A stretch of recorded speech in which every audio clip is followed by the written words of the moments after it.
நான் சைலண்ட்டாக ஆண்டவர்கிட்ட ஜோம் பண்ணிட்டு இருந்தேன். நான் என்ன பேச போகிறேன்ப்பா உங்கள் பிள்ளைங்களுக்கு அப்படின்னு கேட்டப்போ ஆண்டவர் ரொம்ப அழகாக ஒரு வார்த்தையை எனக்கு கொடுத்தாரு. I just want to share that word with you. It is from the book of Isaiah chapter 8 verse 18. நானோ யாக்கோபின் குடும்பத்துக்கு தமது முகத்தை மறைக்கின்ற கர்த்தருக்காக காத்திருந்து அவருக்கு எதிர்பார்த்திருப்பேன். இதோ நானும் கர்த்தர் எனக்கு கொடுக்கிற பிள்ளைகளும் சீயோன் பர்வதத்தில் வாசமாயிருக்கிற சேனைகளின் கர்த்தராலே இஸ்ரவேலில் அடையாளங்களாகவும் அற்புதங்களாகவும் இருக்கின்றோம். ஒரு negative statement and a positive statement இந்த ஸ்கிரிப்சர் போர்ஷனில் நம்ம பார்க்குறோம். முதல் வசனம் சொல்லுது, யாக்கோபின் குடும்பத்துக்கு தமது முகத்தை மறைக்கிற கர்த்தர் அப்படின்னு. நம்ம எல்லாம் இப்போ ஒரு middle age and above middle ஏஜில் இருக்கிறோம். ஆனாலும் வாழ்க்கையிலே சில நேரங்களிலே ஆண்டவர் முகத்தை மறைக்கிற மாதிரி இருக்குது, பதிலே பேசாத மாதிரி இருக்குது, என்ன நடக்குதுன்னு தெரியல, எங்கே போகிறோன்னு தெரியல. காலையில் எழும்புகிறோம், வேக வேகமாக கொஞ்சம் நேரம் பைபிள் வாசித்து கொஞ்சம் ஜோம் பண்ணிவிட்டு நமக்கு ஆகாரம் ரெடி பண்ணி வீட்டில் உள்ள எல்லாருக்கும் ஆகாரம் ரெடி பண்ணி முடிஞ்சதோ முடியலையோ அந்த வாஷிங் மிஷினில் ஒரு துணியை போட்டுட்டு வீடெல்லாம் க்ளீன் பண்ணிவிட்டு அவசர அவசரமாக ஓடி வரோம் ஸ்கூலுக்கு. ஸோ வீட்டில் ஒரு ஸ்ட்ரெஸ், வீட்டில் ஒரு ஸ்ட்ரெயின். அதே போல் இங்கே வந்து ஒர்க்கிங் பிளேஸில் வந்தால் திஸ் இஸ் நாட் பேரடைஸ், இது பரலோகம் கிடையாது, இதுவும் உலகம்தான். அப்போ இங்கேயும் நமக்கு சில போராட்டங்கள் ஒர்க்கிங் பிளேஸில் இருக்குது. இப்படி தேவன் சில வேளைகளில் நம்ம வாழ்க்கையில் தன்னுடைய முகத்தை மறைப்பது போல சில சூழ்நிலைமை நமக்கு வருது. அப்போது நம்ம கேள்வி கேட்க ஆரம்பிக்கிறோம், ஆண்டவரே நீங்கள் என்னை அழைச்சதெல்லாம் உண்மைதானா? நான் சரியாக தான் அவங்க தீர்மானம் எடுத்திருக்கிறேன்னா? சில சமயம் இந்த புருஷனை கட்டினது உண்மைதானா, அவங்க சித்தமா இல்லையா, எனக்கு ஏன் இந்த பிள்ளைங்களை கொடுத்து ஒரு முள்ளாக வச்சுருக்கிறீங்க? இதை போன்ற பல கேள்விகள் உங்கள் உள்ளத்தில் இருக்குது. ஆனால் இங்கே தீர்க்கதரிசி ஏசாயா சொல்லுகிறார், நானோ யாக்கோபின் குடும்பத்துக்கு தமது முகத்தை மறைக்கிற கர்த்தருக்கு காத்திருந்து அப்படின்னு சொல்லியிருக்கு. கர்த்தர் தம்முடைய முகத்தை மறைக்கும் போது நம்ம என்ன செய்யணுமா? அவருக்கு காத்திருக்கணுமா. நம்ம அதுதான் செய்கிறதில்ல. பல வேளைகளில் அவசரப்பட்டுறோம், அவசரமாக தீர்மானங்கள் எடுத்துடுறோம், தெய்வீகம் அல்லாத முடிவுகள் எடுத்துடுறோம், மனம் பதறி பேசிடுறோம். அப்புறம் ரிலேஷன்ஷிப்பில் கொஞ்சம் ஃப்ரிக்ஷன்ஸ்லாம் வருது, அப்புறம் ஏன் பேசணும் அப்படின்னு நினைக்கிறோம். இதுதான் நம்முடைய வாழ்க்கையில் நடக்குது. ஏசாயா ஏன் அப்படி காத்திருந்தார் அப்படின்னா, மேபி அவருடைய நாட்களில் இருந்த பொலிட்டிக்கல் சிச்சுவேஷன் வித்தியாசம். அது எல்லாவற்றையும் நான் இப்போ பேச விரும்பலை. ஆனால் அவருக்கு he had a clear vision about his family. அவர் சொல்கிறார் அடுத்த வசனத்தில், தேசமெல்லாம் தேவனை விட்டு சோரம் போய் கர்த்தர் முகத்தை மறைச்ச மாதிரி இருக்கிற ஒரு சூழ்நிலையில் my family will be a different one. N family வித்தியாசமாக இருக்கும். இதுதான் அவருடைய டெசிஷன். அவருடைய மனைவியை குறித்து வேதம் சொல்லுது, she was a prophetess என்று. அவங்க ஒரு தீர்க்கதரிசியானவள். ஸோ ஏசாயா ஒரு தீர்க்கதரிசி, மனைவி ஒரு தீர்க்கதரிசினி. ஸோ இந்த ரெண்டு பேரும் அவங்களுக்கு ஒரு கிளியர் விஷன் இருந்துச்சு, how should be my family, என் வீடு எப்படி இருக்கணும். இன்னைக்கு இது ஏசாயாவுடைய தரிசனம் மட்டும் கிடையாது, உங்கள் தரிசனமும் கூட தான். As a mother, as a godly mother, what is your responsibility in your family? ஒரு சிலர் அன்மேரிடாக இருக்கலாம், ஃப்யூச்சரில் உங்களுக்கு ஒரு ஃபேமிலி வரும், உங்களுக்கு ஒரு ரெஸ்பான்சிபிலிட்டி வரும். இந்த நாட்களில், அதுவும் இந்த கடைசி நாட்களில் பொல்லாத பிசாசானவன் எல்லா குடும்பத்துக்குள்ளும் உள்ளே புகுந்து சின்ன பின்னமாக்குகிற ஒரு சூழ்நிலையை தான் கொண்டு வரான். சந்தோஷமாய் துவங்கின பல குடும்பங்கள் இன்று சஞ்சலத்தில் இருக்குது. மகிழ்ச்சியாக நம்ம வாழ்க்கை படகு போகும்னு நினச்ச நேரத்தில் எதிர்பாராத சூறாவளிகள், புயல்கள், நஷ்டங்கள், இழப்புகள், கஷ்டங்கள், இவைகளுக்கு மத்தியில் நம்ம ரொம்ப கஷ்டப்பட்டு தண்டு வலிச்சு போயிட்டு தான் இருக்கிறோம், வாழ்க்கையை நடத்திட்டு தான் இருக்கிறோம். வாழ்க்கையை யாராலும் முடிக்க முடியாது. நமக்குன்னு பூமியில் ஆண்டவர் வச்ச நாட்கள் வரைக்கும் ஓடித்தான் முடிக்கணும், செய்ய வேண்டிய கடமைகளை செஞ்சு தான் ஆகணும். பட் இதுக்கு இடையில் ஒரு தெளிவான தரிசனம், மிக முக்கியமான 3 விஷன், உங்களுக்கு இருக்க வேண்டிய 3 விஷனை குறித்து தான் இன்றைக்கி நான் சுருக்கமாக பேச விரும்புகிறேன். ஒன்று, இந்த வசனம் சொல்கிற மாதிரி நானும் கர்த்தர் எனக்கு கொடுத்த பிள்ளைகளும். உலகத்தில் உங்களுக்கு ஃபர்ஸ்ட் மினிஸ்ட்ரி உங்களுக்கு நீங்களே செய்கிற மினிஸ்ட்ரி. ரெண்டாவது, உங்கள் குடும்பத்துக்கு நீங்கள் செய்கிற மினிஸ்ட்ரி. மதர்ஸாக இருக்கிற நம்ம எப்போவுமே தியாகம் பண்ணுறோங்க, அப்படி தானே?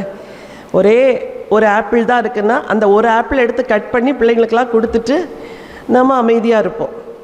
அப்புறம் நல்ல டெலிஷியஸாக உள்ள ஃபுட் இருந்தால் ஐயோ இது 2வது பிள்ளைக்கு பிடிக்கும் அப்படின்னு எடுத்து ஃப்ரிட்ஜில் வச்சுட்டு அந்த பிள்ளை வந்தவுடனே அதுக்கு சூடு பண்ணி கொடுத்து சாப்பிட்றது தான் நமக்கு சந்தோஷமே ஒழிய நம்ம சாப்பிட்ருவோன்னு ஒரு தாயும் என்ன செய்ய மாட்டாங்க, நினைக்க மாட்டாங்க.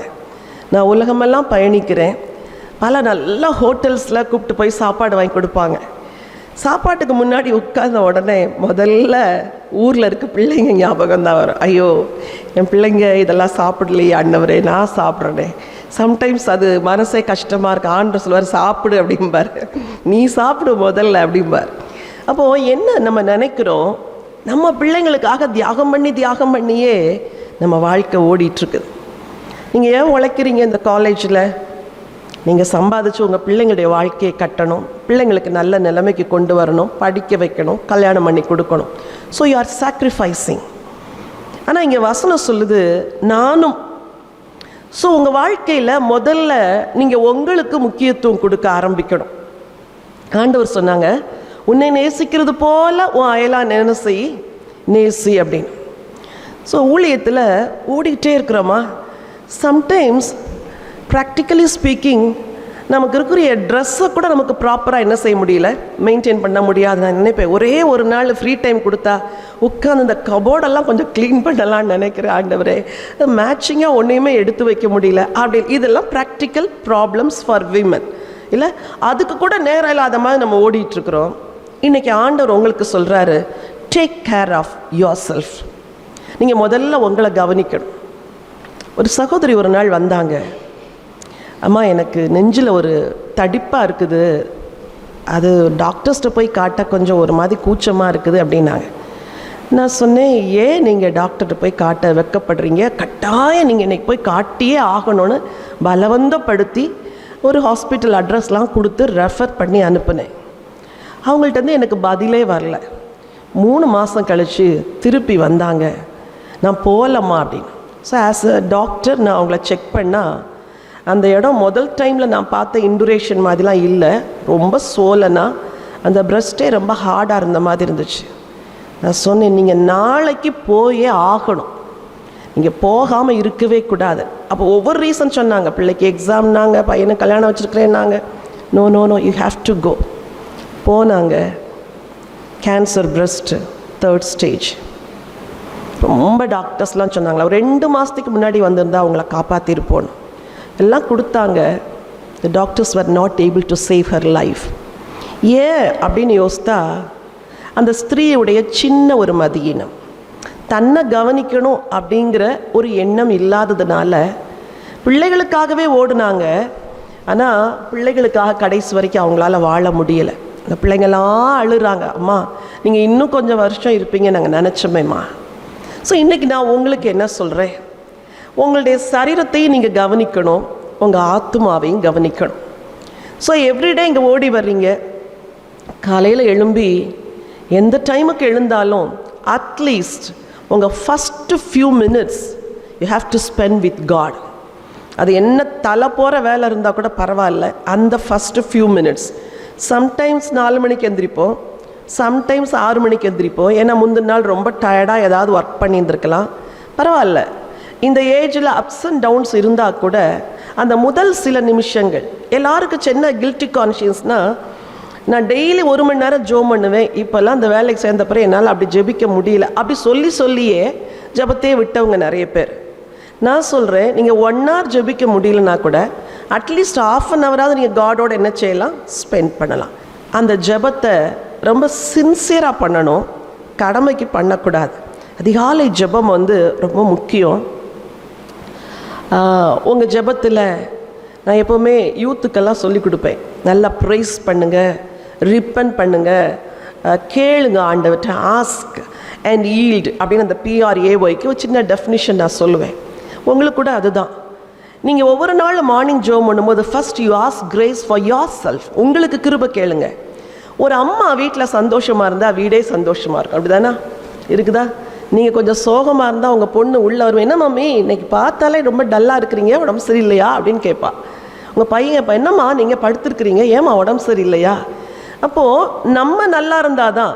ஹஸ்பண்ட் உழைக்கிறார் வைக்கிறார் அதெல்லாம் ரெண்டாவது. ஒரு பெண் ஒரு வீட்டில் சுகமாக இருக்கணும், சந்தோஷமாக இருக்கணும். அப்படி இருந்தால் தான் அந்த வீடே சந்தோஷமாக இருக்கும். ஸோ உங்கள் காலையை நீங்கள் துவங்கும்போது கர்த்தரோட துவங்கிறதுல நீங்கள் ரொம்ப கவனமாக இருக்கணும். ரெண்டாவது, ஆத்மாவுக்கு முக்கியத்துவம் கொடுக்குற மாதிரியே உங்கள் சரீரத்துக்கும் நீங்கள் முக்கியத்துவம் கொடுக்கணும். 40 இயர்ஸை கிராஸ் பண்ணிட்டீங்கன்னா டெய்லி ஒரு வாக்கிங் இருக்கணும் கண்டிப்பாக. இல்லை அதுதானே முடியல, நான் வீட்டுக்குள்ளே நடக்கிறேன் அப்படிலாம் சொல்லாதீங்க. வீட்டுக்குள்ளே நீங்கள் நடக்கலாம் 1000 நடை, ஆனால் வெளியே நடக்கிற நடை வேறு தான். ஏன்னா 40 இயர்ஸ்க்கு மேலே தான் டயபெட்டிஸ், ஹைப்பர் டென்ஷன், அப்புறம் மற்ற எல்லா டைஜஷன் ப்ராப்ளம், ஆர்த்ரைட்டிஸ்ல எல்லாம் வருது. உட்காந்தா எழும்ப முடியல, அப்புறம் முட்டி போட முடியல, இதெல்லாம் பிரச்சனை இருக்குது. ஸோ ஆஃப்டர் 40 நீங்கள் அந்த பிரிஸ்க் வாக்கிங் டெய்லி பண்ணணும். அதோடு கூட totally change your food pattern. நம்ம நாடு சோறு சாப்பிட்டே பழகிற நாடு இல்லை, நமக்கு சாப்பாடு இல்லைன்னா இருக்க முடியாது. ஏன்னா நம்ம கண்ட்ரியுடைய ஃபுட் பேட்டர்ன் அப்படி ஆயிடுச்சு. 3 வேளைக்கும் எப்படின்னா ரைஸ் தான். ஒருத்தர்கிட்ட கேட்டேன்டா நல்ல டயட்லலாம் இருக்கணும்னு சொல்லிட்டு அட்வைஸ் பண்ணி அனுப்பிச்சிட்டு ஒரு வாரம் கழித்து வந்தார். என்ன டயட்டில் இருக்கிறேன்? ஆமாம்மா டயட்டில் இருக்கிறேன். காலையில் என்ன சாப்பிடு? காலையில் இட்லி சாப்பிடுவேம்மா அப்படின்னார். மத்தியானம் என்ன சாப்பிடுவேன்? மத்தியானம் கொஞ்சம் சோறு சாப்பிடுவேம்மா. ராத்திரி என்ன ராத்திரி தோசை தான்மா. அப்போது டயட்டில் இருக்கேன்னா காலையில் இட்லி, மத்தியானம் ரைஸு, ராத்திரி என்னது தோசை. எல்லாத்துலேயும் என்ன தான் இருக்குது? கார்போஹைட்ரேட். நீங்களாம் ஏர்ன் பண்ணுறீங்க. கொஞ்சம் சீசனல் ஃப்ரூட்ஸ் வாங்கி ஃபேமிலிக்கே ஜூஸ் போட்டு கொடுக்கணும். சீசனல் வெஜிடபிள்ஸ் வாங்கி 1/4 கிலோ வாங்குகிற இடத்துல நான் எல்லா இடத்துலையும் சொல்லி கொடுப்பேன். 1/4 கிலோ வாங்குகிற இடத்துல 3/4 கிலோ செஞ்சு நல்லா கொஞ்சம் எல்லாருக்கும் சர்வ் பண்ணுங்கள். அதே போல் வெண்டைக்காய் பொரியலை செய்யாதீங்க, கொஞ்சம் வித்தியாசமாக செய்ய பழகுங்க. கொஞ்சம் ஸ்டீம்டு வெஜிடபிள்ஸ்லாம் பண்ணி பிள்ளைங்களுக்கு கொஞ்சம் அட்ராக்டிவாக அப்படி இப்படி போட்டு கொடுத்தா இப்போ இருக்கிற பிள்ளைங்க நம்மளை விட ரொம்ப டயட் கான்ஷியஸாக இருக்கிறாங்கல்ல. நோ அதில் கார்போ இருக்குது, அதில் இவ்வளோ இருக்குதுன்னு எல்லாம் சொல்கிறாங்க. ஸோ இப்போ இருக்கிற இந்த சொசைட்டியில், இந்த காலகட்டத்தில் உங்கள் ஃபேமிலிக்கு ஒரு ஹெல்த்தி ஃபுட்டை நீங்கள் ப்ரொவைட் பண்ணுறதுக்கு நீங்கள் கொஞ்சம் கேர்ஃபுல்லாக இருக்கணும். இதில் கவனமாக நம்ம பல நேரத்தில் இருக்குதுல்ல, ஏதோ டைம் பீயிங் ஒரு அட்ஜஸ்ட்மெண்ட் பண்ணிக்கிட்டே போயிட்டுருக்குறோம். ஓகே, வசனம் சொல்லுது, நானும் கர்த்தர் எனக்கு கொடுத்த பிள்ளைகளும். ஸோ உங்கள் ஆவிக்குரிய வாழ்க்கையை நீங்கள் கவனிக்கணும், அதே நேரத்தில் உங்கள் சரீரத்தையும் கவனிக்கணும். அதோடு கூட உங்களுக்கு ஒரு பெட்டர் ஹாஃபை கொடுத்துருக்கிறார்ல ஆண்டவர். நான் வேலை செய்கிறேங்க, அதெல்லாம் எனக்கு செய்ய முடியாதுங்க, அந்த டேபிள் எல்லாம் இருக்குது போட்டு சாப்பிடுங்க அப்படின்னு சொல்லிட்டு வந்துகிட்டே இருக்கக்கூடாது. அந்த மனுஷன் பலவீனப்படுகிறாருன்னு எப்போ தெரியுதுன்னா 45 வயசுக்கு மேலே தான் தெரியுது. ஆமாம் இல்லை, அவருக்கு வயசாகிடுச்சுல்ல, நரெல்லாம் இருக்குதுல்ல. அப்போ அவர் கொஞ்சம் டை அடித்து நரையெல்லாம் மறைக்கலாம். ஆனால் வயசையும் சரீர பலவீனத்தையும் அவர் என்ன செய்ய முடியாது, மறைக்க முடியாது. ஸோ ஒரு ஒர்க்கிங் உமனாக நீங்கள் இருக்கிறதுனால உங்களுடைய ஒரு கண்ணு உங்கள் ஹஸ்பண்ட் மேலே இருக்கணும். அவர் சாப்பிட்டாரா, அவருக்கு ட்ரெஸ் எல்லாம் சரியாக இருக்குதா, அவருக்கு சிக்காக இருந்தால் அந்த டைமில் கொஞ்சம் எக்ஸ்ட்ரா கேர் பண்ணணும். நல்லா ஜெபிக்கிற ஒரு மனுஷனாக இருந்தால் அவர் ஜெபம் பண்ணுறாரா, அவர் ரொம்ப நேரம் தூங்குறாரா, அவர் எதை படிக்கிறாரு, உடனே போய் டீச்சர் மாதிரி அங்கே டீச் பண்ணக்கூடாது. ஏங்க எப்போ பார்த்தாலும் வாட்ஸ்அப்பை நோண்டிகிட்டு இருக்கிறீங்கன்னா உன் வேலையை பாரு அப்படிம்பாரு. இல்லை, அதுக்கு கொஞ்சம் வித்தியாசமாக கொஞ்சம் ஞானமாக புருஷன்கள்கிட்ட பேசுகிறதுக்கு ரொம்ப ஞானம் வேணும். ரெண்டாவது ரொம்ப தாழ்மை வேணும். நீங்கள் இங்கே டீச்சராக இருக்கலாம், இங்கே லெக்சரராக இருக்கலாம், ப்ரொஃபஸராக இருக்கலாம். வீட்டில் போய் you are a house wife, நீங்கள் ஒரு மனைவி. இங்கே உள்ள அத்தாரிட்டி அங்கே எக்ஸிக்யூட் பண்ண முடியாது. ஸோ அவரில் அவருக்குரிய ஈகோலே நிற்பார். அப்போது அதை கொஞ்சம் ஸ்டடி பண்ணணும். நீங்கள் எம்ஃபில் படிச்சிருக்கலாம், என்னெல்லாம் படிச்சிருக்கலாம், ஆனால் you have to study your husband. அவருடைய விருப்பம் எது, அவருடைய வெறுப்பு எது. சில பெண்கள் 25 வருஷம் வாழ்ந்திருப்பாங்க, என்ன பேசுனா புருஷனுக்கு கோபம் வரும்னு அவங்களுக்கு என்ன செய்யாது. 25 வருஷமாக படிக்காமலே வாழ்க்கை நடத்திட்டு இருக்கிறாங்க. இன்னைக்கு சொல்கிறேன், go and study your husband. அவருடைய விருப்பம் என்ன, அவருடைய வெறுப்பு என்ன, அவர் எதை சாப்பிடுவார். எனக்கு ரொம்ப வெஜிடபிள்ஸ் பிடிக்கும். என் ஹஸ்பண்ட் ரொம்ப செலக்டிவாக தான் வெஜிடபிள்ஸ் சாப்பிடுவாங்க.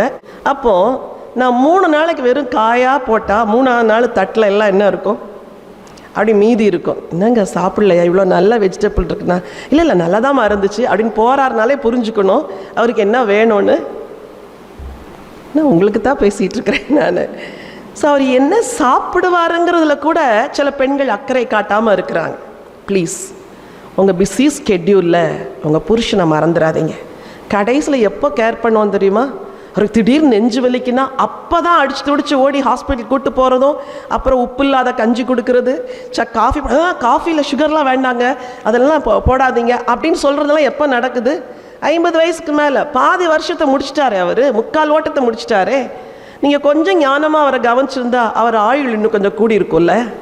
ஸோ உங்கள் பிஸி ஸ்கெட்யூலில் உங்கள் புருஷனை கவனிக்க மறவாதீங்க, உங்களையும் கவனிக்க மறக்காதீங்க.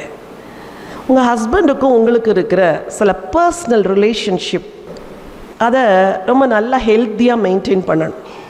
பல பெண்கள் இங்கே வந்து உங்கள் போஸ்ட்டே மேலே பிள்ளைங்கள்லாம் good morning ma'am, good afternoon ma'am அப்படின்னு சொல்லுவாங்க. ஸோ அந்த ஒரு அப்படி அந்த ஸ்பிரிட் வந்து உள்ளே இருக்கும். ஸோ வீட்டில் போய் அவர் ஏதாவது சொன்னால் உடனே பதில் பேச தான் மனசு வரும். இப்படி பேசி மிஸ் அண்டர்ஸ்டாண்டிங் வரும்போது என்ன ஆகும்னா, ஒரு வாரம் அவர் பக்கமே திரும்புறது கிடையாது. வந்து சாப்பிட்டா சாப்பிடுங்க, சாப்பிடலைன்னா போங்க. நான் சொல்கிறேன், ஒரு ஃபேமிலியில் கடவுள் வச்சுக்கிற அந்த இன்டிமேட் ரிலேஷன்ஷிப் இருக்குது பாருங்கள், தட் இஸ் வெரி எசென்ஷியல். இன்றைக்கி அநேக பெண்கள் ஒர்க்கிங் விமன் அவங்களுடைய புருஷன்மாரெல்லாம் டீவியேட் ஆகி போகிறதுக்கு காரணம் உங்கள் கேர் குறையிறதுனால. நீங்கள் சொல்லக்கூடாது நான் அழகாக இல்லாததுனால அவர் இன்னொரு பெண்ணை தேடி போன. நோ, நீங்கள் அழகாக இல்லாததுனால அவர் இன்னொரு பெண்ணை தேடி போகல. நீங்கள் அக்கறை இல்லாததுனால, அக்கறை காட்டாததுனால கொஞ்சம் ஒரு கண் அவர் மேலே இருக்கணும். ஆண்களெல்லாம் பலவீனர்கள், பெண்களும் பலவீனர்கள் தான், அது அடுத்த சைடு. அப்போது அவருடைய பலவீனம் எது, அது வீக்னஸ் எதுன்னு கொஞ்சம் தெரிஞ்சுக்கணும். குடிக்க ஆரம்பிக்கிறாருன்னு தெரிகிற முதல் வாரத்திலேயே கொஞ்சம் சுதாரிச்சுட்டு நல்லா ஜெபம் பண்ணி அந்த ஆவியெல்லாம் துரத்திட்டு அவர் நல்ல மூடில் இருக்கும்போது போய் உட்கார்ந்து பேசணும். சில நேரத்தில் புருஷர்கள் ஏன் பெண்களுடைய வார்த்தையை கவனிக்க மாட்டேங்கிறாங்கன்னா, அவர் எக்ஸாஸ்டடாக இருக்கும்போது நீங்கள் போய் பேசுவீங்க பாருங்கள், நிறுத்துமா அப்புறம் வந்து பேசு அப்படின்றவர். உங்களுக்கு தெரியணும் அவர் எப்போ நம்ம சொல்கிறத லிசன் பண்ணுவார். அந்த டைம் பார்த்து அப்படி ஷார்ப்பாக 2 வேர்ட்ஸ் சொல்லிட்டு வந்துடணும். அப்படி டீச் பண்ணுற மாதிரி பண்ணக்கூடாது. அங்கே போய் லெக்சர் கொடுக்கக்கூடாது. அப்படி ஷார்ப்பாக சொல்லிட்டு வந்துட்டா அவர் யோசிப்பார், ஆமாம்ல அவர் சொல்கிறது சரிதானே அப்படின்னு நினைப்பார். சில கணவர்கள் ரொம்ப டஃப்பாக இருப்பாங்க, என்ன சொன்னாலும் கேட்க மாட்டாங்க, மதிக்க மாட்டாங்க. இது எப்படி ஆகுதுன்னா, ஒரே நாள் அந்த புருஷன் அப்படி மாறுறதில்ல. திருமணமான ஆரம்ப நாட்கள்லேருந்தே நீங்கள் இதை கொஞ்சம் கேர் பண்ணாமல் விட்டதுனால இன்றைக்கி நீங்கள் வளைக்க நினச்சா கூட வளைக்க முடியலை. இனிமேல் வளைக்கக்கூடியவர் ஒருவர் தான், அது ஆண்டவர். ஸோ இனிமேல் கொஞ்சம் சின்சியராக உபவாசம் பண்ணி ஜெபம் பண்ணி, ஆண்டவரே இவரை மாற்றுங்க, இன்டலெக்சுவலாக இருக்கிறாரு ஆண்டவரே, ரொம்ப ஹைலி இன்டலெக்சுவலாக இருக்கிறாரு, ரொம்ப ஈகோயிசம் இருக்குது, கோவப்படுறாரு ஆண்டவரே, அவர் நிச்சயம் ராங் கனெக்ஷனில் இருக்கிறார், எனக்கு நல்லாவே தெரியுது ஆண்டவரே, இதெல்லாம் நீங்கள் தான் மாற்றணும்னு காரியம் முத்தின பிறகு ஒரே ஒரு சொல்யூஷன் ஜெபந்தான். சரியா? உங்கள் பிள்ளைங்கள்லாம் வாலிப வயதில் வந்து அப்பா தப்பாக போகிறாருன்னு தெரியறதுக்கு முன்னாடி சின்னதாக இருக்கும்போதே நீங்கள் அந்த களையை எடுக்கிறதுக்கு முயற்சி பண்ணணும். ஸோ வசனம் சொல்லுது, நானுங்கிறதுல ஹஸ்பண்டும் உள்ளே வந்துடுறார். ஏன்னா ஹீஸ் யுவர் பெட்டர் ஹாஃபில் அவரும் உள்ளே வந்துடுறார். கர்த்தர் எனக்கு கொடுத்த பிள்ளைகளும். இந்த பிள்ளைங்க மேலே இந்த நாட்களில் நம்ம விசேஷ கவனத்தை செலுத்தணும். ஏன்னா உங்களுக்கு தெரியாது, கிறிஸ்தவ பிள்ளைகளுக்கு விரோதமாக எவ்வளோ மந்திரவாதங்கள், செய்வினைகள், ஏவல்கள் செய்யப்படுது இந்த தேசத்தில், யாகங்கள் செய்யப்படுது. ஏன்? கிறிஸ்டியன் சில்ட்ரனை அந்த காட்லி வேலேருந்து டீவியேட் பண்ணி அவங்கள உலகமயமாக்குறதுக்கு தான் இந்த உலகம் செய்யுது. நம்ம பிள்ளைங்க நீங்கள் சொல்கிறத விட ஃப்ரெண்ட்ஸ் சொல்கிறத நல்லா கேட்பாங்க. இல்லை வீட்டில் சிப்ளிங்ஸ் இருக்கிறாங்கன்னா கொஞ்சம் சேம் ஏஜில் உள்ள பிள்ளைங்களாக இருந்தால் நீங்கள் சொல்லி கேட்கல அப்படின்னா மூத்த பொண்ணை கூப்பிட்டு, இங்கே பாரு அவள் கேட்க மாட்டேங்க, நீ கொஞ்சம் சொல்லுப்பா அப்படின்னா அது சொன்னால் கேட்கும் ரெண்டாவது பொண்ணு. ஏன்னா அவங்க அண்டர்ஸ்டாண்டிங் வந்து ரொம்ப வித்தியாசமாக இருக்கும், ஒன்று போல் இருக்கும்.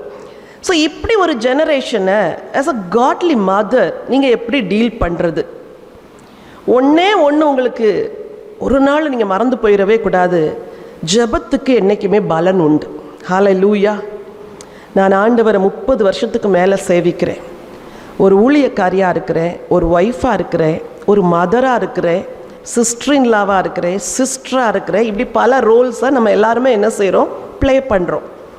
ஸோ எல்லாரையும் அட்ஜஸ்ட் பண்ணுறது எதுன்னா உங்கள் ப்ரேயர் தான், ஜெபம். எல்லா காரியத்தையும் அழகான ஒரு பாடல் உண்டு இல்லை, take it to the Lord in prayer அப்படின்னு. சின்ன சின்ன இஷ்யூஸையும் காட்ட கொண்டு போகணும். உங்கள் பிள்ளையோடைய கேரக்டரில் ஒரு சின்ன சேஞ்ச் வந்துச்சா உடனே அதை சீரியஸாக எடுக்கணும். ஒரு குடும்பத்தில் ரொம்ப பக்தியாக உள்ள ஒரு வாலிபன் இருந்தான். அந்த பக்தியாக உள்ள வாலிபன் அப்பா அம்மாட்ட ரொம்ப அட்டாச்சாக இருப்பான். ஆனால் கொஞ்சம் நாட்களாக அவனுடைய பிஹேவியர் கொஞ்சம் மாறினதை பேரண்ட்ஸ் நோட்டீஸ் பண்ணாங்க. அவங்களுக்கே ஒரு சந்தேகம், இவன் பிஹேவியர் ஏன் மாறுது, இவன் ஏன் இப்போ வீட்டிலலாம் எரிஞ்செரிஞ்சு விழுறான், எப்போ பார்த்தாலும் மொபைலை வச்சிட்ருக்கிறானே, எப்போ பார்த்தாலும் வாட்ஸ்அப்பில் இருக்கிறானே அப்படின்னு கொஞ்சம் அப்படி உள்ளே போய் சர்ச் பண்ணால் அவனுக்கு ஒரு ராங் கனெக்ஷன். அந்த ராங் கனெக்ஷன் ஈக்குவல் ஏஜ் இல்லை, அது கொஞ்சம் ஏஜ் டிஃப்ரென்ஸில் ஒரு ராங் கனெக்ஷன். அப்போது அந்த பெற்றோர் உடனே ஜெபம் பண்ணி என்ன இம்மீடியட் ஆக்ஷன் எடுக்க முடியுமோ அந்த இம்மீடியட் ஆக்ஷன் எடுத்தாங்க. அந்த பிள்ளையை ரெஸ்க்யூ பண்ணாங்க. இன்றைக்கி நீங்கள் டீச்சர்ஸாக இருக்கிறீங்க, உங்கள் யங்ஸ்டர்ஸ் முக்கியமாக வாலிப பிள்ளைங்களை ரொம்ப ஸ்பெஷலாக நீங்கள் கேர் பண்ணணும். சம்டைம்ஸ் அவங்கள்ட்ட ஓப்பனாக கூட பேசணும். இப்போ என்னுடைய ஃபேமிலியில் என் ஹஸ்பண்ட் ரொம்ப ட்ராவல் பண்ணுவாங்க. ஸோ அவங்க வீட்டில் ஸ்பெண்ட் பண்ணுற டைம் கொஞ்சம். So what is my responsibility, நான் அவங்க ரெஸ்பான்சிபிலிட்டியும் சேர்த்து எடுத்துக்கிறேன். என் பையங்களோட ஓப்பனாக பேசுவேன் சில காரியங்கள். மகனே சொல்லிட்டேன், 25 வயசுக்கு மேலே தான் உன் லைஃப் பார்ட்னரை நீ என்ன செய்யணும், சூஸ் பண்ணணும். அப்போ காலேஜில் நடந்ததை கேட்பேன், பேசுவேன். அவனுடைய ஃப்ரஸ்ட்ரேஷன்ஸ் சம்டைம்ஸ் அப்படி வந்து அவன் ஷூவை வீசும்போதே தெரியும் அவன் ஏதோ ஃப்ரஸ்ட்ரேட்டடாக வரான் அப்படின்னு. எல்லா பிள்ளைங்களுக்கும் இது இருக்குது. அப்போ போய் என்ன ஷூ அப்படி வீசுகிற அப்படி பேச, ஓ இவனுக்கு ஏதோ இன்னைக்கு ஃப்ரஸ்ட்ரேஷன். ஒரு நாள் எக்ஸாம் நடந்துட்டுருக்குது, படிக்கவே முடியலன்னு அப்படி ரெஸ்ட்லெஸ்ஸாக இருக்கிறான்.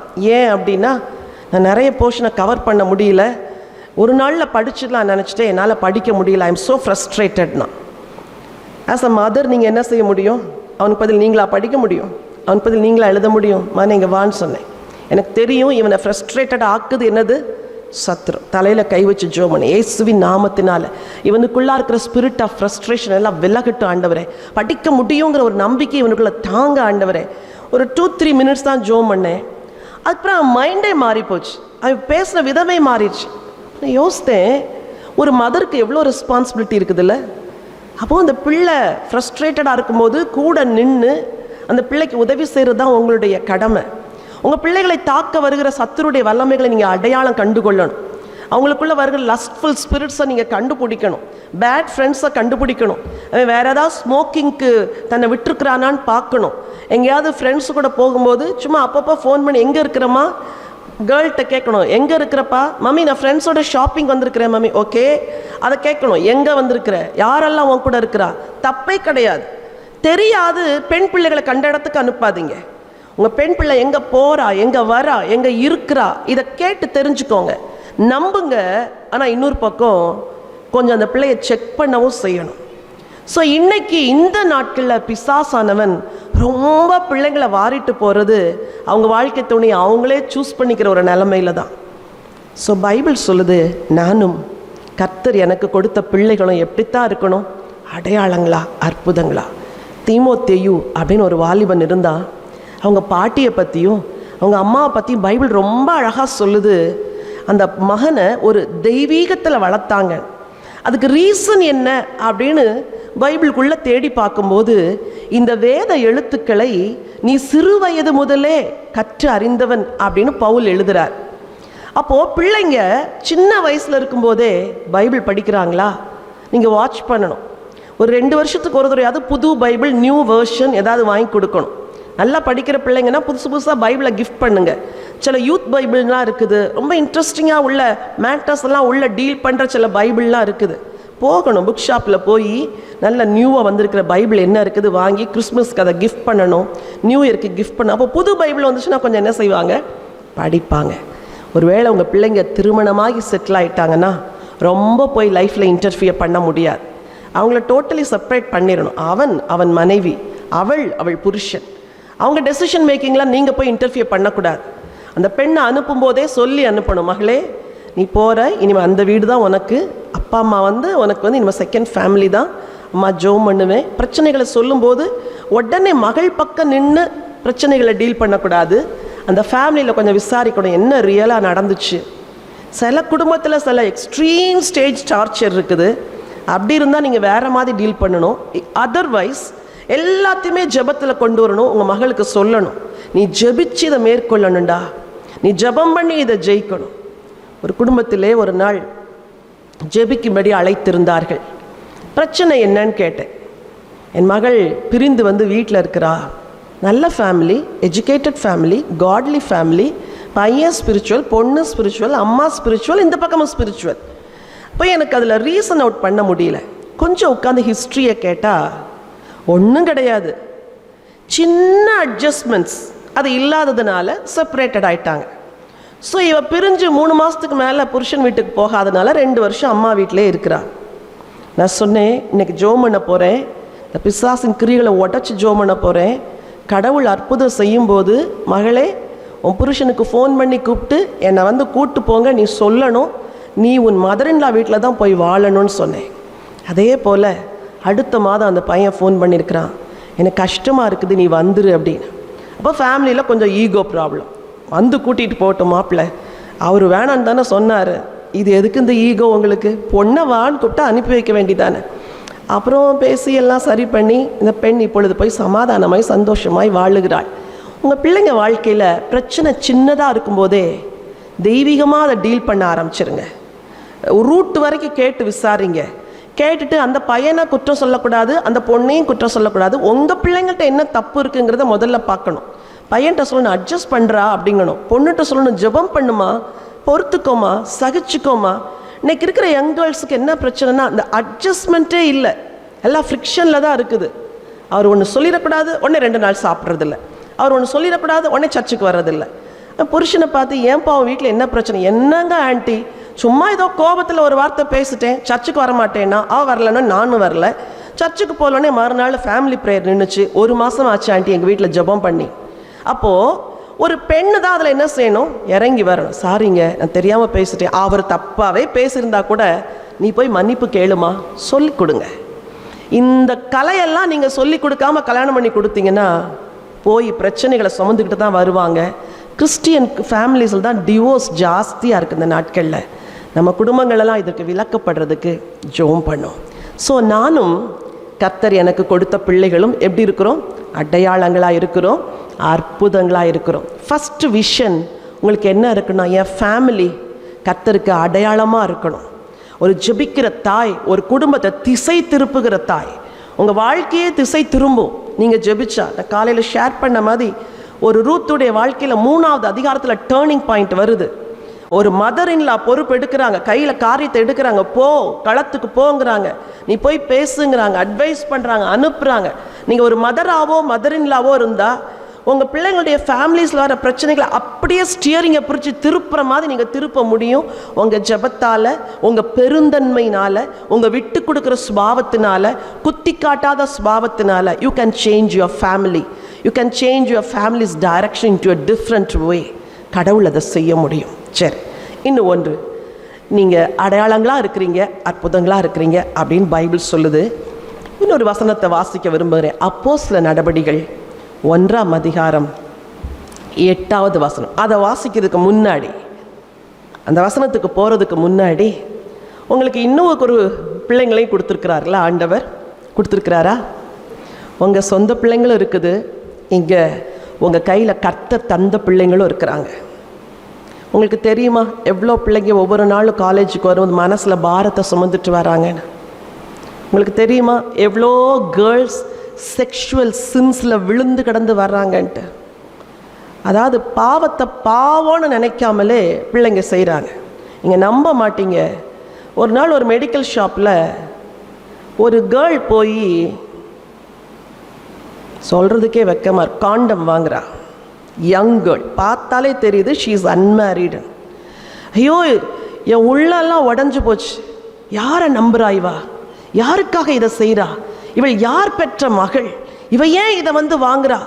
உள்ளம் கொதிக்குது, உடலெல்லாம் தகிக்குது. ஐயோ ஆண்டவரே, இது என்னப்பா இது இந்த உலகம்? நீங்கள் கிளாஸ் ப்ரொஃபஸராக இருந்தால் உங்ககிட்ட ஒரு வருஷம் அந்த பிள்ளை இருக்கிற நாட்களில், அந்த பிள்ளைங்க இருக்கிற நாட்களில் அவங்க வாழ்க்கையில் ஒரு டிரான்ஸ்ஃபர்மேஷனை நீங்கள் கொண்டு வந்து தான் ஆகணும், கொண்டு வரணும். ஒன்று, முதல் நாளே உங்களுடைய எக்ஸ்பெக்டேஷன் இதை ஸ்ட்ரிக்டாக சொல்லிடணும். என் கிளாஸில் வந்தீங்கன்னா ஒழுங்காக படிக்கணும், ஒழுங்காக நோட்ஸ் எடுக்கணும், தூங்கக்கூடாது, நான் ரொம்ப ஸ்ட்ரிக்டாக இருப்பேன், அதே நேரத்தில் நான் ரொம்ப மெர்சிஃபுல்லாகவும் இருப்பேன், நீங்கள் கொஞ்சம் கேர்ஃபுல்லாக உங்களுடைய எல்லாவற்றையும் முதல் நாளே சொல்லிடணும். அப்போ அந்த பிள்ளைங்களுக்கு தெரியும் இந்த மேம் ரொம்ப ஸ்ட்ரிக்ட்டு, இந்த மேம் கிளாஸில் இதெல்லாம் ஒழுங்காக முடிச்சுட்டு வந்துடணும் அசைன்மெண்ட். இதை சொல்கிறதோட every day you have to pray for your children, because இது உங்களுக்கு ஒரு ஊழியம். கர்த்தர் அந்த ஊழியத்தை உங்கள் பிள்ளைங்களுக்கு நான் வந்து பேச முடியுமா? இது ஒரு கிறிஸ்தவ நிறுவனமாக இருக்கிறதுனால கிளாஸ் தூங்குறதுக்கு முன்னாடி கண்டிப்பாக ப்ரேயர் இருக்கும், எல்லாம் இருக்கும். பட் உங்களுக்கு ஒரு பர்சனல் கேர் உங்கள் பிள்ளைங்க மேலே வரும். மக்க பிள்ளையாக இருக்கலாம், அது ரொம்ப எப்போவுமே ஃபெயில் எடுக்கிற கேர்ளாக இருக்கலாம், அதை நீங்கள் சவாலாக எடுக்கணும். என்னுடைய கசின் ஒருவர் மும்பையில் ஆசிரியாக இருக்கிறாங்க. அவங்க ஒரு கேத்தலிக் இன்ஸ்டிடியூஷனில் ஒர்க் பண்ணுறாங்க. ஸோ அவங்களுக்கு ஒரு பேஷன், பிள்ளைங்களெல்லாம் இப்படியாவது ஆண்டவருக்குள்ளே நடத்தணும். ஸோ எவ்ரிடே கிளாஸ் எடுக்கும்போது ஜோம் பண்ணிவிட்டு ஒரு ஸ்கிரிப்சர் போர்ஷனை சொல்லிவிட்டு இன்றைக்கி டுடேஸ் டெசிஷன் அப்படின்னு போர்டிலலாம் எழுதி போட்டுட்டு அப்படி தான் கிளாஸ் எடுப்பாங்க. அப்போ ஒரு நாள் அந்த பிள்ளைங்களுக்காக ஜோம் பண்ணும்போது அவங்களுடைய பிரின்சிபல் நடந்து போயிருக்கிறாங்க. அவங்க ஒரு நன் சிஸ்டர். அவங்க நின்று கவனிச்சுட்டு கூப்பிட்டு, என்ன பண்ண கிளாஸில், கிளாஸ் டைமில்? நோ மேம், இது கிளாஸ் டைம் இல்லை, கிளாஸ் முடிஞ்சிருச்சு, நான் அந்த பிள்ளைங்களுக்கு ப்ரே பண்ணேன். ஒன்றுமே சொல்லலை, போயிட்டாங்க. அப்போ தனியாக கூப்பிட்டு கேட்டிருக்கிறாங்க, நீ ப்ரே பண்ணால் காட் ஆன்சர் பண்ணுவாரா? Yes, God will answer. உடனே என்ன பண்ணியிருக்கிறாங்க, ஒரு மக்கு ஸ்டூடெண்ட்டு, மேக்ஸில் 0 எடுக்கிற ஸ்டூடெண்ட்டை அவங்க கிளாஸ்க்கு அனுப்பிச்சிட்டு, காட் ப்ரேயருக்கு ஆன்சர் பண்ணுவார்னு சொன்னல, நீ இந்த பையனை நல்லா படிக்க வச்சு பாஸ் பண்ண வச்சிட்டேன்னா நான் நம்புகிறேன் அப்படின்னாங்களாம். எவ்வளோ பெரிய சேலஞ்சில்! உங்களுக்கு கூட நிறைய சேலஞ்சஸ் இருக்குது, not only with your students but also with your colleagues. ஒவ்வொரு நாள் ஒரு சேலஞ்ச், ஏதோ ஒரு மிஸ் அண்டர்ஸ்டாண்டிங், ஏதோ ஒரு புரிந்து கொள்ளாமை. அப்போது இவங்க வந்து அந்த பையனுக்காக டெய்லி ஜோம் பண்ண ஆரம்பித்தாங்க. ஆண்டவரே, இவன் 0 தான் வாங்குகிறான், இவனை பாஸ் பண்ண வைக்கிறதுக்கு எனக்கு ஞானம் கிடையாது, உங்களுக்கு என்ன இருக்குது? ஞானம் இருக்குது, நீங்கள் உதவி செய்யுங்கன்னு கேட்டு அந்த பையனுக்கு ரொம்ப ஸ்பெஷல் கேர் கொடுத்து எவ்ரிடே ஜோம் பண்ணி ஒரு 3 மாதத்தில் அவன் லைஃப் மாறிடுச்சு. ஸோ சர்ச்சுக்கும் கூப்பிட்டு போயிருக்கிறாங்க, சர்ச்சுக்கும் வந்திருக்கிறான். ஆஃப் வேர்லியில் பாஸ் பண்ணிட்டான். அப்போ ஆனுவலில் பாஸ் பண்ணணும். நம்ப மாட்டீங்க, 0 எடுத்த பையன் 10th 85 மார்க்ஸ் எடுத்திருக்கிறான் மேக்ஸில். மற்ற சப்ஜெக்ட்ஸில் 55% எடுத்து பாஸ் பண்ணானா. இப்போ அந்த டீச்சர் என்கிட்ட, கசின் என்கிட்ட வந்து சொன்னாங்க, நான் வந்து ஒரு வருஷம் அதை சவாலாக எடுத்து ஒவ்வொரு நாள் அவனுக்கு ஜோம் பண்ணேன், அவன் இப்போ கடவுளை அறிஞ்சிக்கிட்டான், கடவுள் பிள்ளையாக இருக்கிறான் அப்படின்னு சொன்னாங்க. உங்கள்கிட்ட வர பிள்ளைங்களை கர்த்தர் 1 year உங்கள் கையில் கொடுத்துருக்கிறாரு. Please take care of those children.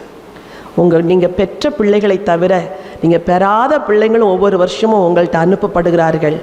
அனுப்பப்படுகிற அந்த பிள்ளைகளை அடையாளங்களை அற்புதங்களாக நிறுத்துங்க. பாசிட்டிவ் வேர்ட்ஸ் பேசுங்க. நீ பெரிய பொசிஷனுக்கு வருவேன்னு சொல்லுங்கள். இதே காலேஜில் நீ லெக்சராக வருவேன்னு சொல்லுங்கள். படிக்க முடியாத, இங்கிலீஷ் பேச தெரியாத பிள்ளைங்களெல்லாம் கூப்பிட்டு உன்னால் முடியும், இதெல்லாம் செய், இப்படிலாம் படி அப்படின்னு சொல்லி என்கரேஜ் பண்ணுங்கள். உன்னால் முடியும்னு நீங்கள் சொல்கிற ஒரு வார்த்தை அந்த பிள்ளைங்களை படிக்க வைக்க முடியும். நான் காலையில் சொன்னேன், எனக்கு கெமிஸ்ட்ரி பிடிக்கவே பிடிக்காது அப்படின்ட்டு. அப்போது எனக்கு கிருஷ்ணவேணி அப்படின்னு சொல்லி ஒரு மிஸ் தான், மேம் தான் எனக்கு கெமிஸ்ட்ரி எடுக்க வந்தாங்க. அவங்க என் மார்க்ஸ் எல்லாம் பார்த்துட்டு, நீ எல்லா சப்ஜெக்ட்லேயும் நல்ல மார்க் வாங்குற, கெமிஸ்ட்ரியே உனக்கு பிடிக்கல. நான் சொன்னேன், எனக்கு புரியலை, அதான் பிடிக்கல. 3 days என்னை கூப்பிட்டு வச்சு எனக்கு கெமிஸ்ட்ரி ஃபார்முலாஸ் எடுத்தாங்க. அவ்வளோதான். என் +2ல் எனக்கு ஹை மார்க்ஸ் கொடுத்து ஆண்டவர் கெமிஸ்ட்ரியில் எனக்கு என்னை கனம் பண்ணார். காரணம் என்ன தெரியுமா? அந்த டீச்சருடைய பர்சனல் கேர். அவங்க மட்டும் எனக்கு பர்சனல் கேர் கொடுக்கலன்னா நான் கெமிஸ்ட்ரியில் கண்டிப்பாக குறைஞ்சிருப்பேன், எனக்கு மெடிசன் சீட்டே கிடச்சிருக்காது. அப்போது ஒரு ஆசிரியையுடைய முயற்சி ஒரு பிள்ளையின் எதிர்காலம் முழுவதும் அவங்கள நடத்துகிறதா இருக்குது. நல்ல சில ஹிஸ்ட்ரிஸ்லாம் படிச்சுட்டு வந்து சொல்லுங்கள், சில கொட்டேஷன்ஸ்லாம் படிச்சுட்டு வந்து சொல்லுங்கள். சாதிச்சவங்களுடைய சரித்திரத்தை பிள்ளைங்களுக்கு சொல்லிக் கொடுங்க. இப்படியெல்லாம் இருக்குது, நீ செய்யணும்.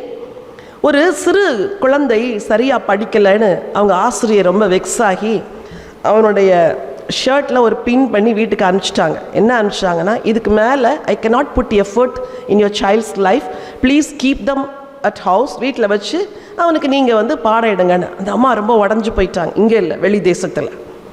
அப்போது அந்த மதர் அதை ஒரு சவாலாக எடுத்து அந்த பிள்ளைக்கு சொல்லி கொடுக்க ஆரம்பித்தாங்க. கொஞ்சம் காது கேட்காத அந்த பிள்ளை படிக்க வச்சு மிகப்பெரிய சயின்டிஸ்டாக மாற்றினாங்க. அவர் தான் தாமஸ் ஆல்வா எடிசன். தன்னை கண்டுபிடிப்புகளை கண்டுபிடித்த ஒரு மாணவனை பள்ளி ஒதுக்குச்சு. ஒரு தாய் சவாலாக எடுத்தாங்க. உங்கள் ஸ்கூல் உங்கள் காலேஜில் படிக்க வர அத்தனை ஸ்டூடெண்ட்ஸையும் சவாலாக எடுங்க. நாளைக்கு அந்த பிள்ளைங்க மேலே நிற்கும்போது உங்களுக்கு தான் மகிமையும் பெருமையும் வரும். உங்கள் கணக்கில் கர்த்தர் பலனை சேர்ப்பார். ஹல்லேலூயா. சொல்லுங்கள், நானும் கர்த்தர் எனக்கு கொடுத்த பிள்ளைகளும் அடையாளங்களாய் அற்புதங்களாய் இருப்போம். இன்னும் ஒரு வசனத்தை அப்போஸ்தலர் 1:8 வாசிக்க விரும்புகிறேன். பரிசுத்த ஆவி உங்களிடத்தில் வரும்போது நீங்கள் பலன் அடைந்து எருசலேமிலும் யூதேயா முழுவதிலும் சமாரியாவிலும் பூமியின் கடைசி பரியந்தமும் எனக்கு சாட்சிகளாயிருப்பீர்கள். அங்க சொன்னாரு அடையாளமாயிருப்பீர்கள், இங்க சொல்றாரு சாட்சிகளாயிருப்பீர்கள். Things which are impossible with men are possible with God. எத்தனை பேர் அதை விசுவாசிக்கிறீங்க? நிச்சயமா. ஜெபிக்கணும்னு நினைக்கிறேன், ஜெபிக்க முடியல. உபவாசிக்கணும்னு நினைக்கிறேன், உபவாசிக்க முடியல. கோவப்படக்கூடாதுன்னு நினைக்கிறேன், கோவப்படுறேன். ஸ்டூடெண்ட்ஸ்கிட்ட ஹாஷாக பேசக்கூடாதுன்னு நினைக்கிறேன், பேசிடுறேன். நல்லா பாடம் எடுக்கணும்னு நினைக்கிறேன், எடுக்க முடியல. நீங்கள் ஒரு பெஸ்ட்டு டீச்சராக இருக்கிறீங்கன்னா எவ்ரிடே நீங்கள் ப்ரிப்பேர் பண்ணணும். புதுசாக கொஞ்சம் படிக்கணும். நீங்கள் படித்த அந்த சப்ஜெக்டே எப்படி வந்து எடுக்கக்கூடாது.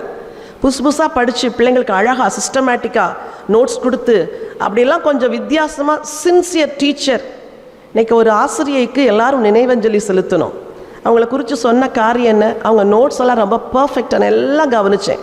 அவங்கள குறித்து சொன்ன காரியங்கள் எனக்கே சவாலாக இருந்துச்சு. ஐயோ, நாம் இப்படி இருக்கணுமே, இவ்வளோ ஒரு நல்ல ஆசிரியை, இவ்வளோ சிஸ்டமேட்டிக்காக டிசிப்ளின்டாக சந்தோஷமாக மகிழ்ச்சியாக மற்றவங்களை மகிழ வச்சு அழகாக உடுத்தி எல்லாமே ஒரு அழகு. அதுபோல் நம்ம சில வேளைகளில் பிள்ளைங்களுக்கு நல்லா பாடம் எடுக்கணும். ஐயோ, அவங்க வந்தாலே போருன்னு பிள்ளைங்க அப்படியே சாஞ்சிக்கிட்டு தூங்கக்கூடாது. உங்கள் கிளாஸை கொஞ்சம் ஆக்டிவாக வச்சுக்கணும், என்த்துவாக வச்சுக்கணும். அப்படியே இந்த மொனட்டானஸாக கிளாஸ் எடுக்கக்கூடாது. உங்கள் வாய்ஸை ரைஸ் பண்ணி கீழே எடுத்து அங்கே இடையில போகணும், நடக்கணும், நோட்ஸ் எழுதுறாளான்னு பார்க்கணும். இதெல்லாம் நீங்கள் செஞ்சால் தான் நீங்கள் ஒரு ஆக்டிவ் டீச்சர். கடவுள் நமக்கு சேலரி கொடுத்து இங்கே வச்சுருக்கிறார் இல்லையா? அப்போது அதுக்கு ஃபெய்த்ஃபுல்லாக பிள்ளைங்க எல்லாரையும் படிக்க வைக்கிற மிகப்பெரிய பொறுப்பு உங்களுக்கு இருக்குது. ஸோ இது வரைக்கும் நீங்கள் அதை செய்கிறீங்க. I appreciate you. நான் சில தேசங்களுக்கெலாம் போகும்போது சிலர் சொல்லுவாங்க, நான் எஸ்டிசி ஸ்டூடெண்ட் மேம் அப்படிம்பாங்க. எனக்கு ரொம்ப சந்தோஷம். உங்கள் காலேஜை பற்றி பல இடங்களில் நான் எஸ்டிசியில் படித்தேன். எனக்கு ஒரு சந்தோஷம். ஓ, நம்ம ஊரில் படித்து தேவன் இங்கே வச்சுருக்கிறாரே. உங்களுக்கு தெரியாமலே உங்கள் பிள்ளைங்க எங்கேயோ மேலான நிலைமையில் இருக்கிறாங்க. ஒருவேளை உங்களுக்கு தெரியாது, பரலோகத்துக்கு போனால் சொல்லுவார், உங்கள் பேரை கூப்பிட்டீங்க, வா, நீ எஃபர்ட் போட்டு படிக்க வச்சல்ல, அதனால அந்த பிள்ளை மேலே வந்தால இதான் உனக்கு பரிசு அப்படின்னு கொடுப்பார். ஹல்லேலூயா. நீங்கள் வேறு ஊழியம் செய்யாமல் இருக்கலாம், பிள்ளைகளின் வாழ்வை கட்டுகிற ஊழியத்தை நீங்கள் செய்யும்போது பலன். சரி, இதை செய்கிறதுக்கு ஒரு ஸ்பிரிட் ஸ்ட்ரென்த் வேணும். இன்றைக்கி நான் சொல்கிறேன், முந்தி தான் பரிசுத்த ஆவியானவர்னா நம்ம மெயின் லைன் சர்ச்சஸ்லாம் அதை ரொம்ப அப்போஸ் பண்ணோம். இப்போல்லாம் அப்படி கிடையாது. சிஎஸ்ஐ சர்ச்சஸில் என்னை கூப்பிட்டு அனாயிட்டிங் நடத்த சொல்கிறாங்க. எத்தனையோ சபைகளில் பெண்கள் அபிஷேக கூட்டம்னு தனியாக வச்சு தே ரிசீவ் ஹோலி ஸ்பிரிட் அனாயிட்டிங். இங்கே இருக்கிற டீச்சர்ஸாக உங்களுக்கு சொல்கிறேன், தாகத்தோடு நீங்கள் ஆண்டவற்ற பரிசுத்த ஆவியின் நிறைவை கேட்டு வாங்கணும். எங்கேயாவது நடத்துகிறாங்களான்னு போங்க, இல்லைன்னா கர்த்தருக்கு சித்தமான ஒரு நாள் நான் வரேன், நான் வந்து உங்களை நடத்துகிறேன். ஏன்னா அபிஷேகம் பெற்றால் ஸ்பிரிச்சுவல் லைஃப்டைய லெவலே வேறு மாதிரி மாறிடும். உங்கள் ஸ்ட்ரென்த்தில் நடக்க மாட்டீங்க, ஆவியானுடைய ஸ்ட்ரென்த்தில் நடப்பீங்க. உங்கள் ஞானத்தில் நடக்க மாட்டீங்க, அவங்க ஞானத்தில் நடப்பீங்க. So you have to pray for that. ஆண்டவர் சொல்றார், பரிசுத்த ஆவி வரும்போது என்ன அடைவீர்கள்? பலன் அடைவீர்கள். கர்த்தருக்கு காத்திருந்தா என்ன அடைவீர்கள்? பலன் அடைவீர்கள். எப்பெல்லாம் டஃப்பாக ஃபீல் பண்ணுறீங்களோ, உங்கள் கலீக்ஸோட சில மிஸ் அண்டர்ஸ்டாண்டிங் இருக்கும், உடனே அங்கே இருந்து ஸ்டாஃப் ரூமில் சண்டை போடக்கூடாது, வந்துடணும் வீட்டுக்கு. ஆண்டவரே, இப்படி ஒரு மிஸ் அண்டர்ஸ்டாண்டிங், நான் இப்படி தான் பேசினேன், அவங்க இப்படி புரிஞ்சுட்டாங்க, ப்ளீஸ் இந்த காரியத்தை நீங்கள் சிக்கறுத்தே ஆகணும். வீட்டில் ஜோம் பண்ணிட்டு வாங்க, மறுநாள் எல்லாம் காம் டவுன் ஆயிரும். அதான் பவர் இன் ப்ரேயர். ஸோ இந்த பவருக்கு உங்களுக்கு ஒரு ஸ்பிரிட் ஸ்ட்ரென்த் வேணும். சரி, மூன்றாவது சுருக்கமாக சொல்லி முடிக்கிறேன். ரோமருக்கு எழுதின நிருபம் 8ஆம் அதிகாரத்தை திருப்பிக்கோங்க, 37வது வசனம். இவர்கள் எல்லாவற்றிலேயும் நாம் நம்மில் அன்பு கூறுகிறவராலே முற்றும் ஜெயம் கொள்ளுகிறவர்களாக இருக்கிறோமே. முதல்ல எப்படி இருக்கிறோம்? அடையாளமாக அற்புதமாக இருக்கிறோம். ரெண்டாவது எப்படி இருக்கிறோம்? சாட்சியாக இருக்கிறோம். மூணாவது ஜெயம் கொள்ளுகிறவர்களாக இருக்கும். எவைகளில்? முந்தின வசனம் சொல்லுது, எல்லாரும் கொஞ்சம் கையில் பைபிள் வச்சுருந்தா சத்தமாக வாசிங்க. கிறிஸ்துவின் அன்பை விட்டு நம்மை பிரிப்பவன் யார்? உபத்திரவமோ, வியாகுலமோ, துன்பமோ, பசியோ, நிர்வாணமோ, நாசமோசமோ, பட்டயமோ. சில வேளைகளில் இங்கே ரொம்ப அழகாக நீங்கள் ட்ரெஸ் பண்ணிவிட்டு காலேஜுக்கு வந்துடுறீங்க. ஆனால் உங்கள் வீட்டில் அன்னைக்கு நடந்த பூகம்பம் ஒருத்தருக்குமே தெரியாது. எவ்ரிடே நீங்கள் சந்தோஷமாக வரீங்க, ஆனால் உங்கள் வீட்டில் ஒரு ஹாப்பி அட்மாஸ்பியர் இல்லை. இதை நீங்கள் மறக்கவே முடியாது. அநேகருடைய குடும்பம் இன்னைக்கு அப்படி தான் இருக்குது. How to over come this? இதை எப்படி மேற்கொள்ள முடியும்? நான் ஊழிய பாதையில் இருக்கிறேன். எனக்கும் ஒரு குடும்பம் உண்டு, எனக்கும் பிள்ளைகள் உண்டு. அதான் சில சொல்லுவாங்க, வெளியே வல்லமையாய் பிரகாசிக்கிற மனிதர்கள் எல்லாரும் குடும்பத்தில் சாதாரண மனிதர்கள் தான் என்று. அப்போது ஊழிய செய்கிறவங்களுக்கும் குடும்பத்தில் என்ன வரும்? பிரச்சனைகள் வரும். ஊழியக்காரங்கள் குடும்பத்திலையும் பிரச்சனைகள். அப்போ நீங்கள் டீச் பண்ணுறீங்க, இங்கே அழகாக டீச் பண்ணுறீங்க, பிள்ளைங்க உங்களை ரொம்ப அப்படி உங்கள் ஃபேன்ஸாக இருப்பாங்க சில பிள்ளைங்கள்லாம். ஆனால் வீட்டுக்கு போனால் இந்த க்ளோரி எல்லாம் ஒன்றும் இல்லைன்னு ஆற மாதிரி அங்கே ஹியூமிலியேட்டடாக நீங்கள் ட்ரீட் பண்ணப்படுவீங்க. உங்களை அற்பமாக எண்ணுகிற மனிதர்கள் இருப்பார்கள், உங்களை அவமதிப்பவர்கள் இருப்பார்கள், உங்களை கீழ்த்தரமாக பேசுகிறவங்க இருப்பாங்க. சம்பாதிக்கிறேன்னு திமிரு தானே உனக்கு அப்படின்லாம் சொல்கிறவங்க கூட இருப்பாங்க. இதெல்லாம் சில சோதனைகள். இதை எப்படி மோர் தென் கான்கரர்ஸ் அப்படின்னு பைபிள் சொல்லுதே, முற்றிலும் ஜெயம் கொள்ளுகிறவர்னா பவுல் எழுதுகிறாரு, இவை எல்லாவற்றிலேயும் நாம் நம்மில் அன்பு கூறுகிறவராலே முற்றும் ஜெயம் கொள்ளுகிறவர்களாக இருக்கிறோம். எது எல்லாத்தையும் தாங்க வைக்கும் தெரியுமா? ஜீசஸை கிராஸை சுமக்க வச்சது எது சொல்லுங்க பார்க்கலாம்? அன்பு. நம்ம எல்லார் மேலே வச்ச அன்பு. உங்களில் அநேகருக்கு நார்மல் டெலிவரி ஆகிருக்கும், அப்படி தானே? இப்போ தான் எல்லாத்துக்கும் கத்தி வச்சிடுறாங்க, அது அடுத்த விஷயம். நார்மல் டெலிவரி எப்படி பெயின்லெஸ்ஸாக இருந்துச்சு? எவ்வளோ கூப்பாடு போட்டிங்க இல்லை? எத்தனையோ பேஷண்ட்ஸ் அப்படி நெஞ்சில் எட்டி உதைப்பாங்க, உதைச்சிருவாங்க. அப்புறம் கைப்பிடிச்சி அம்மா மன்னிச்சிருங்க உங்களை எட்டி உதைச்சிட்டேன் அப்படின்னு ஏன்னா அது ஒரு பெயின்ஃபுல் ப்ரொசீஜர். பைபிள் சொல்லுது, ஸ்திரீயானவளுக்கு பிரசவ காலம் வரும் பொழுது என்ன செய்கிறாள்? வேதனைப்படுகிறாள். பிள்ளை பிறந்தவுடன் அப்புறம் துக்கத்தை, அந்த குழந்தை முகத்தை பார்த்து ஒரு முத்தம் கொடுத்த உடனே எல்லா துக்கமும் என்ன செஞ்சிருது? மறந்து போயிடுது. அப்புறம் துக்கமே நினைக்க முடியல. So whenever you cross through problems, whenever you walk through problems, ஒன்று நினச்சிக்கணும், இட் இஸ் அ ப்ராசஸ். சொல்லுங்க, அது ஒரு ப்ராசஸ். அதுக்கு ஒரு டைம் லைன் வச்சிருப்பார் ஆண்டவர். ஒரு பீரியட் வரைக்கும் அது நடக்கும். நீங்கள் என்ன ஜோமன்னா கூட மாறாது, நீங்கள் என்ன உருண்டு பிறண்டு ஜோமன்னா கூட மாறாது. Because it is a process. ஐயோ டெலிவரி டைமில் வலிக்குமே அப்படின்னு சொல்லிட்டு ஆண்டவரே போதும் எனக்கு 5ஆவது மாதத்துலேயே பிள்ளையை கொடுத்துருங்க அப்படின்னு நம்ம யாராவது கேட்போமா? நோ. இல்லை ஆண்டவரே 6ஆவது மாதத்தில், no no no no no 9 months + 7 days full term வரட்டும் ஆண்டவரே, என் பிள்ளை பூரண வளர்ச்சி அடையணும் ஆண்டவரே. அப்போ ஒரு மதருக்கு தெரியும் அந்த ப்ராசஸ் பீரியடு கிராஸ் ஆகிற வரைக்கும் வயிற்றை தள்ளிக்கிட்டு நடந்து தான் ஆகணும். இல்லை பஸ்ஸில் போனால் ஸ்பெஷல் இடம் கொடுப்பாங்க, ட்ரெயினில் போனால் எந்திரிச்சு நிற்பாங்க, அந்த ஸ்பெஷல் ஃபேவர்லாம் அப்போ கிடைக்கும். அப்போ வீட்லேயும் கொஞ்சம் விட்டுருப்பா, அது பாவம் கேரிங்காக இருக்கிறா விட்டுருப்பா, இந்த ஃபேவரெல்லாம் கொஞ்சம் கிடைக்கும். ஆனால் வலியை யார் தான் சுமக்கணும்? நீங்கள் தான். உட்கார முடியாது, நிற்க முடியாது, இப்படி திரும்ப முடியாது, அப்படி திரும்ப முடியாது. ஆனால் ஒன்றே ஒன்று மைண்டில் என்ன சந்தோஷம்? You will count the days. இன்னும் 3 மாதம், இன்னும் 2 மாதம், இன்னும் 1 மாதம், இன்னும் 15 நாள், இன்னும் 1 வாரம், இன்னும் 2 நாள், இந்த வலியெல்லாம் முடிஞ்சிடும். அதே போல தான் நீங்கள் பிரச்சனைகளின் வழியாய் போகும்போது கர்த்தர் நீக்கலைன்னு கர்த்தரை குறை சொல்லாதீங்க, ஆண்டவர் ஜபத்தை கேட்கலைன்னு சோர்ந்து போகாதீங்க. மைண்டில் நினச்சிக்கணும், இட்ஸ் அ ப்ராசஸ். இது வழியாக நான் கடந்து போய்தான் ஆகணும். சோதனை நமக்குள்ள பொறுமையை உண்டாக்குமா? இந்த பொறுமை தேவனை நோக்கி பார்க்க வைக்குமா? வாக்குத்தத்தை நிறைவேறும் நம்ப வைக்குமா? விசுவாசத்தை கூட்டுமா? அந்த ப்ராசஸ் முடியும் போது எப்படி ஆன்சர் வரும்னா, labour pain, second stage of labour முடிஞ்ச உடனே கடகடன் பேபி வெளியே வந்துடுற மாதிரி all of a sudden within a short time God will perform a miracle. சட்டுன்னு காரியம் நடக்கும். ஆனால் அது வரைக்கும் ஒரு சின்ன ரே ஆஃப் ஹோப் கூட இருக்காது. எத்தனை பேர் எப்படி போகிறீங்க? போலையோ? நீங்கள்லாம் எல்லாரும் போகிறோம். எல்லாரும் ஒரு படகு வலிச்சுக்கிட்டு போகிறோம், தண்டு வலிச்சுட்டு, ஐயோ கரை எப்போ வரும், கரை எப்போ வரும், கரை எப்போ வரும், தண்டு வலிக்கிறதுல சோர்ந்து போகிறோமே ஆண்டவரே, கரை எப்போ வரும்? கரை வரும். கரை வரும், சீக்கிரம் வரும்.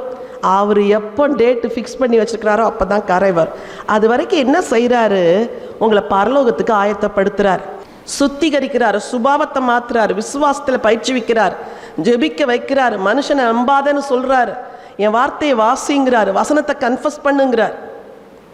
இங்கே இருக்கிற பல ஆவிக்குரிய புத்தகங்கள் ஃபெய்த் கன்ஃபெஷன் தான்.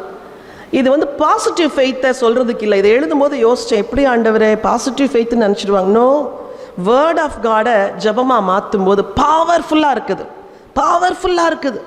நீங்கள் அதை செய்யணும். சோதனையின் வழியாக போகும்போது வேர்ட் ஆஃப் ஃபெய்த்தை பேசணும். காரியம் உலர்ந்த எலும்பாக இருக்கும், ஆனால் நீங்கள் என்ன சொல்லணும்? உலர்ந்த எலும்பே உயிரடைங்கள். புருஷன் ரொம்ப பொல்லாத மனுஷனாக இருக்கிறார், படுத்து தூங்கும்போது பார்க்கணும், இயேசுவின் நாமத்தினால இவருக்குள் நம்முடைய உயிர் தெளிந்த வல்லமை என்ன செய்யணும் ஆண்டவரே? கடந்து போகணும் ஆண்டவரே. உலகத்தில் உள்ள பெண்கள் அம்மிக்கலை தூக்கி போட்டு என்ன செஞ்சிடறாங்க? கதையை முடிச்சிடுறாங்க. நம்ம அப்படி செய்ய முடியாது. we are all God's children.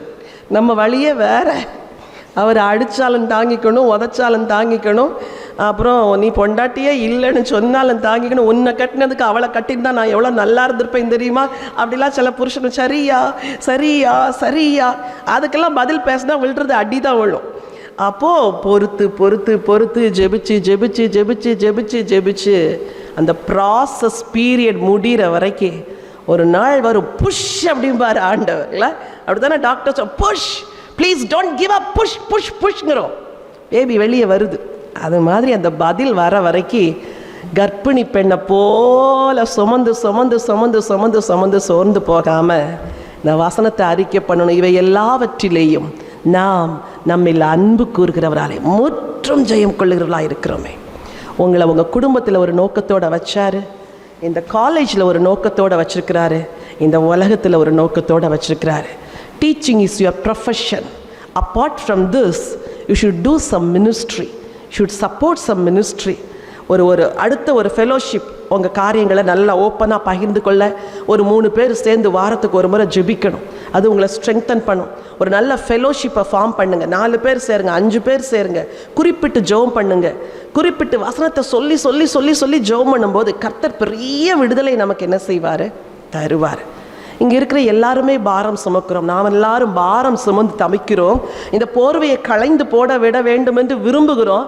களையை என்ன செய்ய முடியலை. அது அவராக களைந்து போடும்போது தான் போகணும். செத்துறலாங்கிற வார்த்தையெல்லாம் நீங்கள் சொல்லக்கூடாது. பிள்ளைங்கள்ட்ட சொல்ல, என்ன பாடுபடுத்துறீங்கடா மம்மி செத்துறலாம். No, never use that word. ஒரு நாள் அந்த வார்த்தையை நீங்கள் சொல்லக்கூடாது. நீங்கள் எதை கன்ஃபஸ் பண்ணுறீங்களோ கர்த்தர் அதை பார்க்குறார். விசுவாச பெண்ணாகிய நீங்கள் எந்த சூழ்நிலையிலும் ஒன்று மௌனமாக இருங்க, இல்லாட்டி விசுவாசத்தை அறிக்கை பண்ணுங்க. ப்ராசஸ் அது முடிஞ்ச பிறகு மகிமை. ஹல்லேலூயா. நீங்கள் அடையாளங்களாக இருக்கிறீர்கள், நீங்கள் சாட்சிகளாக இருக்கிறீர்கள், நீங்கள் முற்றும் ஜெயம் கொள்ளுகிறவர்களாக இருக்கிறீர்கள். இப்போ என்ன பிரச்சனையை ஃபேஸ் பண்ணுறீங்களோ அதில் victory is already promise to you. ஏற்கனவே ஜெயத்தை வாக்கு பண்ணிட்டார்.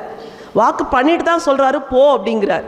ஸோ போகும்போதெல்லாம் என்ன சொல்லணும்? எனக்கு ஜெயம் உண்டு, எனக்கு ஜெயம் உண்டு, நிச்சயம் ஜெயிப்பேன். என் புருஷன் மாறுவார், என் பிள்ளைங்க மாறும், என் சூழ்நிலைமை மாறும், என் வியாதி மாறும், என் கடன் மாறும், என் சூழ்நிலைமை எல்லாமே மாறும். ஒரு நாள் வரும், நீங்கள் முற்றிலும் ஜெயிப்பீர்கள். Hallelujah. I want to pray for you. Would you please stand up? பொழுது விடிந்து விடிவெள்ளி உங்கள் இருதயங்களில் உதிக்கும் அளவும் இருளுள்ள ஸ்தலத்தில் பிரகாசிக்கிற விளக்கை போன்ற அவ்வசனத்தை கவனித்திருப்பது நலம் என்று.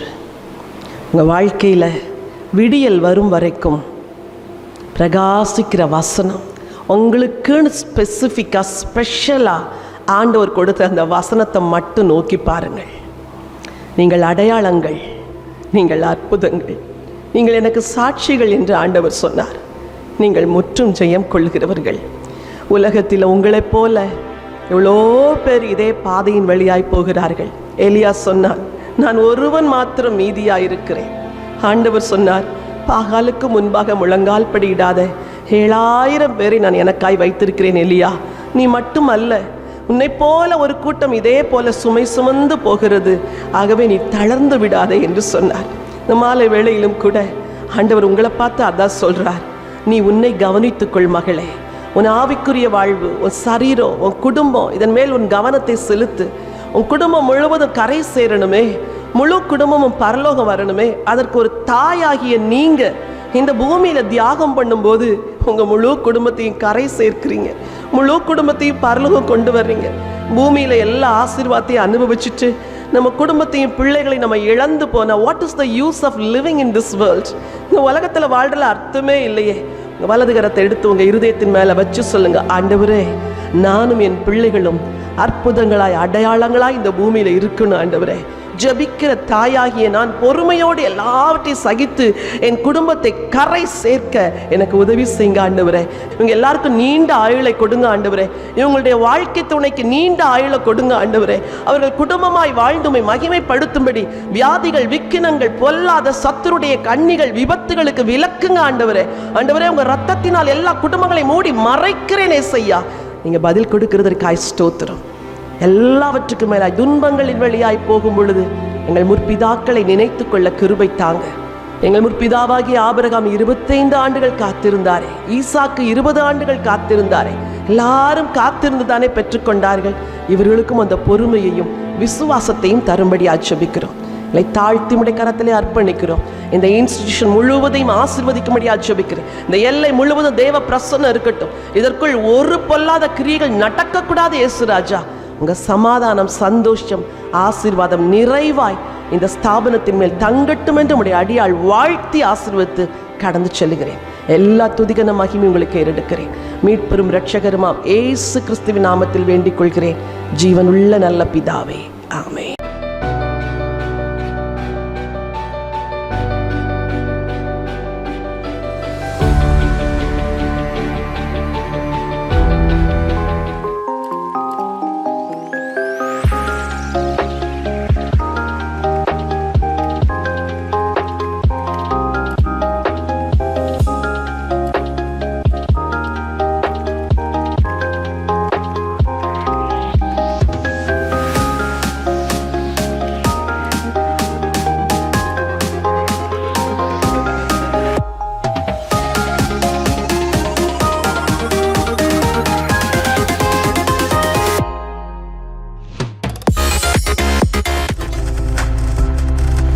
நீங்கள் பார்த்து கொண்டிருப்பது உங்கள் ஜாய் டிவி. உங்கள் துக்கம் சந்தோஷமாய் மாறும்.